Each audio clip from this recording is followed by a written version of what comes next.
E agora vem, eis a questão, né? Ser ou não ser, tá? Ou não está?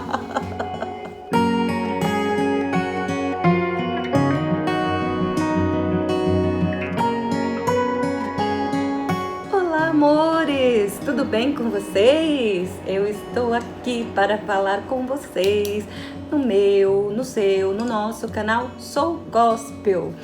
E hoje eu quero falar um assunto bem interessante. Sabe por quê? Porque eu vou falar sobre ditos e provérbios. Mas além de falar sobre ditos e provérbios, eu quero falar com você sobre o que está e o que não está na Bíblia, ok? Então vamos lá. Primeiro você vai pegar a sua Bíblia para ler junto comigo no livro de Provérbios. Abre lá no livro de Provérbios que você vai saber qual é o significado de ditos e provérbios. Ditos e provérbios significa a mesma coisa, tá bom? Então vamos lá. Provérbios de Salomão 1:1. O que está escrito aqui? Ó, Provérbios de Salomão, filho de Davi, rei de Israel. Para se conhecer a sabedoria e a instrução, para se entenderem as palavras da prudência, para se receber a instrução do entendido, a justiça, o juízo e a equidade, para dar aos ímpios prudência e aos jovens conhecimento e bom siso, para o sábio ouvir e crescer em sabedoria, e o instruído adquirir sábios conselhos, para entender provérbios e sua interpretação, como também as palavras dos sábios e suas adivinhações. Siso quer dizer aqui juízo, tá? E aí nós fomos lá dar uma pesquisadinha, né? Pesquisamos o que diz no dicionário. E o dicionário português diz: ditos e provérbios. Os provérbios são ditos populares, frases e expressões que transmitem conhecimentos comuns à vida. Muitos deles foram criados na antiguidade, porém estão relacionados a aspectos universais da vida. Por isso são utilizados até os dias de hoje. É muito comum ouvirmos provérbios em situações cotidianas, ou seja, os provérbios estão presentes na nossa vida desde que a terra é terra. E por que os provérbios são sempre passados de geração em geração? Eu já ouvi muitos provérbios quando era criança, que eu uso até hoje. Inclusive usei na educação dos meus filhos. Então vão passando de geração a geração. E tem um que é muito, muito, muito conhecido no meio dos crentes. Então a questão é: está na Bíblia ou não está na Bíblia? E é essa pergunta que eu quero fazer a você e também já juntamente com você responder, para se ter a resposta. Porque tem muita gente usando provérbios, inclusive no altar, alegando estar na Bíblia, sem sequer ter a sabedoria, o conhecimento, o discernimento de pesquisar para ver se realmente está ali, tá? Então temos que tomar muito cuidado, porque às vezes eu já usei um provérbio que eu achava que estava na Bíblia e eu fui consultar e esse provérbio não estava na Bíblia. Mas tem um porém: a Bíblia às vezes não fala exatamente como está ali, mas a Bíblia dá referências. Para você entender melhor, é assim, ó. Por exemplo, nós estamos juntos com você. Então tem lugar que o brasileiro aqui em São Paulo, por exemplo, né? Para ficar bem mais fácil para poder falar, tamo junto. Pronto, abreviou. Então a mesma coisa acontece com os ditos e provérbios. Eles vão sendo abreviados, e aí chega numa situação em que fica aquilo fixo na cabeça da pessoa e a pessoa acha que realmente está dizendo aquilo. E já ouvi pastores usando no altar situações dizendo que está na Bíblia e não está. Então vamos lá. A primeira pergunta: está na Bíblia ou não está na Bíblia? Não cai uma folha da árvore se Deus não deixar. E aí eu pergunto para você: está ou não está na Bíblia? Não está na Bíblia. A Bíblia não diz exatamente assim. Mas vamos lá. primeiro no livro de Isaías 40, no versículo 24. Não se plantam, nem se semeiam, nem se arraiga na terra o seu tronco cortado. Sopra sobre eles e secam-se. Um tufão como praga os levará. Isso é o que diz em Isaías 40, 24. Então vamos para a segunda leitura, que está no livro de Eclesiastes, capítulo 3. Procura aí na sua Bíblia junto comigo. Tudo tem o seu tempo determinado e há tempo para todo propósito debaixo do céu. Só precisa isso, não precisa mais. E então, o que vamos falar sobre isso? Qual seria a resposta? Não está na Bíblia. Mas temos esses dois versículos como referência, porque Deus, ele é tão perfeito, ele fez a natureza tão perfeito, que a natureza, ela se autorreproduz. Não precisa Deus dizer para a natureza, nuvens, chova sobre a terra. A nuvem sabe. Ela sabe que ela precisa derramar água sobre a terra. O peso dela já faz com que ela derrame água sobre a terra. E não precisa, porque a ciência de Deus é uma ciência muito perfeita. Então, quando a pessoa diz, não cai uma folha da árvore sem Deus querer, porque Deus disse folha, caia? Não, porque Deus fez uma natureza tão perfeita, a ciência de Deus é tão perfeita, que a própria natureza sabe o momento de se renovar. As estações do ano já nos mostram isso. Vejo que no outono as folhas das árvores caem. Por quê? Porque elas sabem que é chegado o momento delas caírem. Então, elas realmente caem. Essa é a vontade de Deus. A vontade de Deus é que haja primavera, verão, outono e inverno. Veja que a natureza trabalha em um equilíbrio tão grande que antes que venha o verão, que é muito quente, vem a primavera, que a primavera é um clima mais ameno. E antes do inverno, vem o outono, que também é um clima mais ameno, nos preparando para o inverno. A natureza, ela não só sabe o curso dela de trabalhar exatamente como tem que fazer, mas ela ainda contribui para o nosso bem-estar. Todo rio sabe que no final dele vai desaguar no mar. De alguma maneira vai desaguar no mar.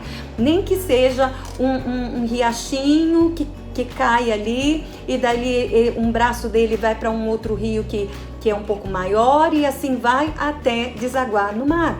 Mas isso é porque Deus diz para o rio, segue esse curso e vai lá desaguar no mar? Não, Deus fez a natureza perfeita e a perfeição de Deus está na natureza. Tanto que Deus disse, a Bíblia diz, e viu Deus que era bom, porque todos sabiam o seu curso a seguir e assim se reproduzir e dessa forma obedecer aquilo que foi pré-determinado na criação por Deus. Então, toma muito cuidado. Não está errado dizer não cai uma folha da árvore sem que Deus permita. Não está errado. Mas lembre, não há um versículo dizendo exatamente assim na Bíblia. Então vamos para o item 2 da nossa lista. Nós vamos falar aqui sobre alguns. E aí tem um versículo que eu já ouvi alguns pastores dizerem no altar, que está lá na Bíblia, que diz assim, tendes bom ânimo, eu venci o mundo e tu também vencerás. Ou e vós também vencereis. E aí eu faço a pergunta mais uma vez para vocês, está na Bíblia? Eita nós, hein? Lá vem a resposta. E aqui nós temos a resposta no livro de João 16:33. Tenho-vos dito isso, para que em mim tenhais paz. No mundo tereis aflições, mas tende bom ânimo. Eu venci o mundo. E aí termina o versículo. Ou seja, não está escrito tende bom ânimo porque eu venci o mundo e tu também vencerás. Esse tu também vencerás é uma lógica, né? Cristo já venceu por nós e uma vez que Cristo venceu por nós, nós somos vencedores por Cristo. É uma lógica, mas não está no versículo. Veja que termina aqui, Tenho-vos dito isto, para que em mim tenhas paz. No mundo tereis aflições, mas tende bom ânimo. Eu venci o mundo. Cristo venceu o mundo. E depois disso já passa para o capítulo 17, onde segue um outro assunto. Então, preste bem atenção, muito cuidado. Às vezes, as pessoas têm um pouco de preguiça de estar consultando a Bíblia. E veja a importância disso, de consultar a Bíblia. Hoje está tão fácil. Tem a Bíblia no celular, tem a Bíblia no computador, tem a Bíblia no Google. É só você clicar lá e a palavra, pronto, venci o mundo. Coloca lá, já vai aparecer o que você quer saber. E é muito importante. Antigamente, só os pastores, os padres, só as pessoas de mais sabedoria, as pessoas letradas, que sabiam exatamente o que estava dizendo na Bíblia. Hoje não. Hoje ainda temos um número de analfabetos no Brasil, mas olha, conheço pessoas que não foram alfabetizadas, como a minha mãe, que não foi alfabetizada, e ela, catando uma letrinha aqui, outra ali, o Espírito Santo deu entendimento e ela consegue ler a Bíblia e consegue entender. Porque a Bíblia, ela se revela, a palavra de Deus, ela se revela a nós. Então, não tenha preguiça de estudar, não tenha preguiça de ler, porque assim, não precisa você lá envergonhar o pastor, questionar quando ele falar qualquer bobagem, vai sair lá, ô pastor, não é assim, não, só retenha para você o bem.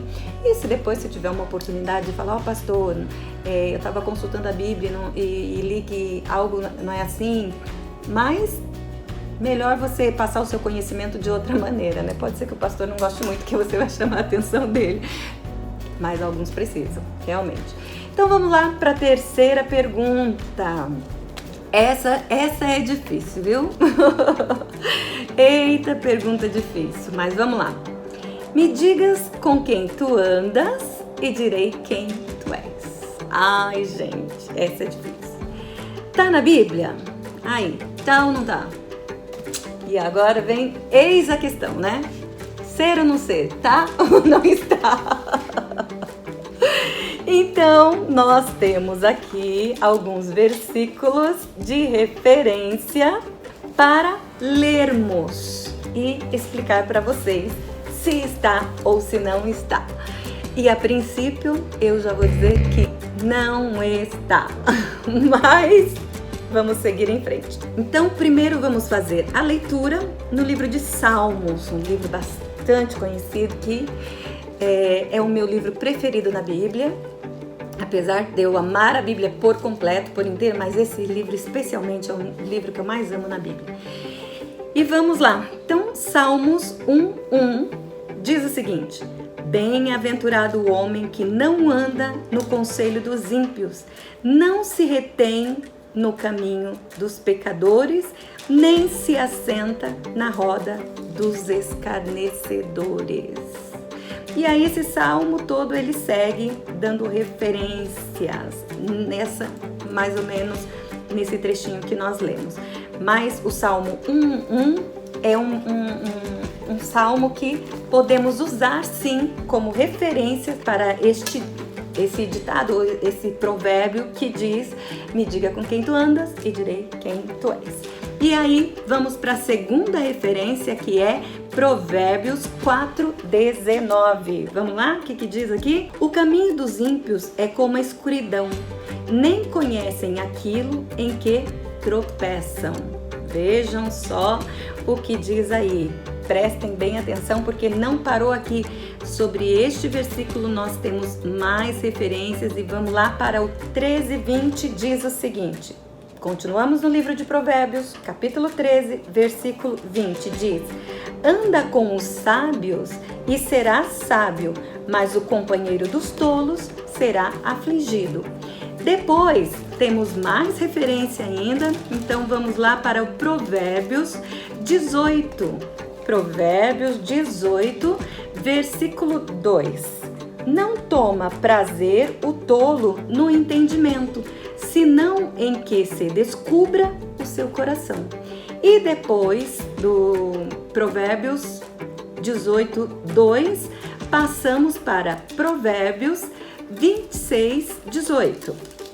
Continuamos ali no livro de Provérbios. Provérbios é maravilhoso, tem muita sabedoria em Provérbios. Como o louco que lança de si faíscas, flechas e mortandades, assim é o homem que engana o seu próximo e diz: fiz isso por brincadeira. Vejam, gente, quanta sabedoria há no livro de Provérbios. E esse livro, eu gosto muito mesmo de estar lendo esse livro, porque é um livro que eu tiro muitos conselhos, porque é um livro que nos dá muito conselho. Conselho de mãe para filho, conselho de pai para filho, de tudo que você procurar em Provérbios, esse é o livro do conselho. E como eu havia dito, que tem esse ditado: me digas com quem tu andas e direi quem tu és, não é? Está na Bíblia? Não, não está. Não com essas palavras, não diz exatamente. Então foi se resumindo e chegou-se a essa conclusão. Não só desse, mas tem um outro também que diz: ao lado de um grande homem tem uma grande mulher. Ou quem se mistura com porco come farelo. São ditados que se usam, ditados de sabedoria, tá bom? Foram tirados desses trechos de Provérbios. Por quê? Porque assim, aquela pessoa que tem um bom juízo, que tem um bom conselho, ela vai procurar amizades que sejam compatíveis com ela. Então, se ela é uma pessoa espiritual, ela não vai procurar estar com uma pessoa que não professa da mesma fé, que não professa do mesmo amor. Por quê? Porque aquela pessoa vai acabar influenciando. Nós estamos vivendo numa época em que a influência digital tem tomado muito conta da humanidade no geral. Então, assim, tem pessoas que passaram a comprar uma coisa, a comprar outra, a usar uma coisa, a usar outra, fazer prática disso, prática daquilo. Por quê? Porque fulano falou, porque fulano postou, porque é uma propaganda, na verdade. Então, nós temos que tomar muito cuidado com essas propagandas. Por quê?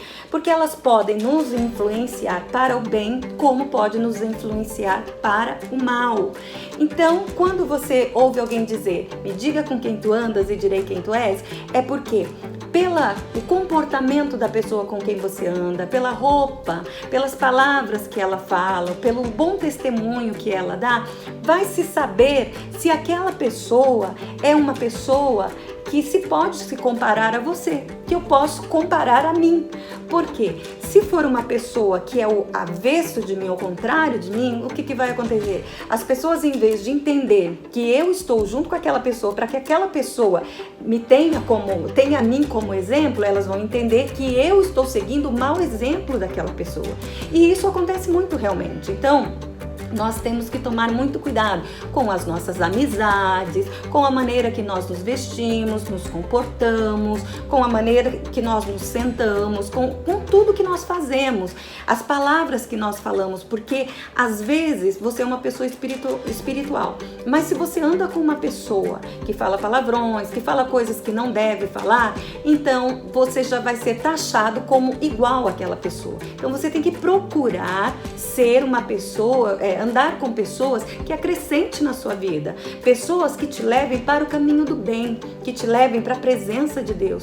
Se você chama um seu amigo para orar e ele diz, não posso, estou muito cansado, estou muito ocupado, então você já percebe que aquela pessoa, as prioridades dela são outras, não são as mesmas que as suas. As prioridades dela são com as coisas materiais, são com as preocupações do cotidiano, do dia a dia, mas se você chama, vamos orar, e a pessoa dispostamente vai orar com você, isso prova que é uma pessoa que tem a prioridade em Deus. Então essa é uma pessoa que deve realmente estar andando com você, estar do seu lado. Porque pode parecer que não, mas nós somos sim reflexos das nossas amizades. As amizades falam por nós. As amizades nos representam. Então, se uma pessoa, por exemplo, tem amizade comigo, mas não tem a mesma conduta que a minha, vai acontecer de alguém vir falar, mas fulano, você tem certeza que fulano é a pessoa certa para poder estar com você? Por quê? Aquela pessoa não está refletindo o mesmo que está em mim. Então, amizades é uma coisa muito importante. Aquele que ouve o conselho do ímpio, ele vai para o caminho do ímpio, ele vai para o caminho do mal.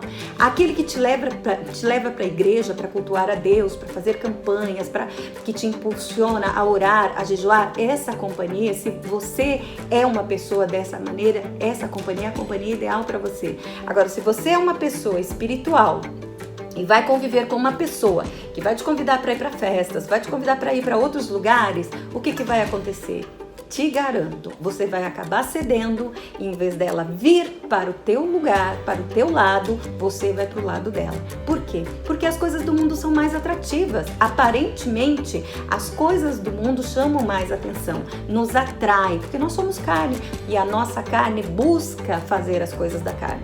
Então, é nesta hora que nós precisamos usar a espiritualidade que há em nós, através do Espírito Santo de Deus, e dar lugar a essa espiritualidade. Não se deixar levar, para que não sejamos exatamente como diz nesse dito.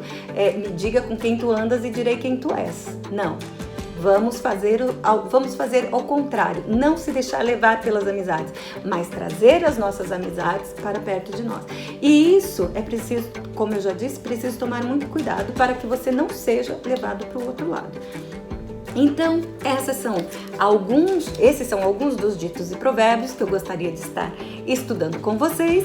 E claro que futuramente vão ter outros, mas eu gostaria de fazer uma quarta pergunta. O que a boca fala, o coração está cheio? Esse é um dito, um provérbio que está ou não está na Bíblia. E vamos procurar lá no livro de Mateus, capítulo 12, versículo 34. Lá no livro de Mateus é que nós vamos ler agora. Procura aí na sua Bíblia, livro de Mateus, capítulo 12, versículo 34. É um versículo chocante, mas você já vai entender. Raça de víboras, como podeis falar coisas boas sendo maus? Porque a boca fala do que o coração está cheio. Ou seja, esse sim é um versículo bíblico, está na Bíblia. Se você vive cheio da graça de Deus, cheio da unção de Deus, da presença de Deus, você vai falar de Deus, porque a boca fala que o coração está cheio. Mas preste atenção, às vezes eu presto atenção, porque às vezes eu vou na cabeleireira aqui perto, e eu presto atenção que quando eu chego lá, o assunto geralmente gira em torno de novelas. Por quê? Porque é aquilo que a pessoa... acho que não devo falar isso. Não. Melhor não, né? Tá bom. Então, Bruno, isso você corta, tá? Da novela. Então, vejam bem. O que você fala, se você fala do amor de Deus, se você fala da sua rotina espiritual, da sua rotina com Deus, o que você conversa com Deus, você chega perto de alguém ou na igreja, ou seja, você vai testemunhar sempre de Cristo. Por quê? Porque seu coração está cheio de Cristo. E seu coração está cheio de Cristo, então você não vai conseguir falar outras coisas. Mas se o seu coração está irado, está rancoroso, está cheio de remorsos, ou se você anda dando ouvidos a histórias que você não deve, se você anda ouvindo palavrões, você anda ouvindo coisas que não deve ser para aquele que é um servo de Deus, então você toma muito cuidado, porque num momento em que inesperado você vai soltar. E quando você soltar, é porque o seu coração está cheio disso. Então tome muito cuidado. A boca que louva a Deus, a boca que adora a Deus tem que ser uma boca santificada. Não deve ficar falando mal do seu irmão, não deve ficar julgando a ninguém, e sim deve estar sempre pronta para glorificar a Deus, porque assim estará o seu coração também. E é isso, meus amores. Não esqueça de se inscrever no canal, o seu likezinho, e vai aparecer aí o sininho. Então você clica lá no sininho, porque a sua curtida, a sua palavra, o seu comentário é muito importante para nós. E se você quer outros assuntos também, pode deixar aí, porque nós estaremos lendo tudo e fazendo novos vídeos para vocês. Amores, que Deus abençoe vocês e fiquem todos na paz do Senhor Jesus. Até a próxima!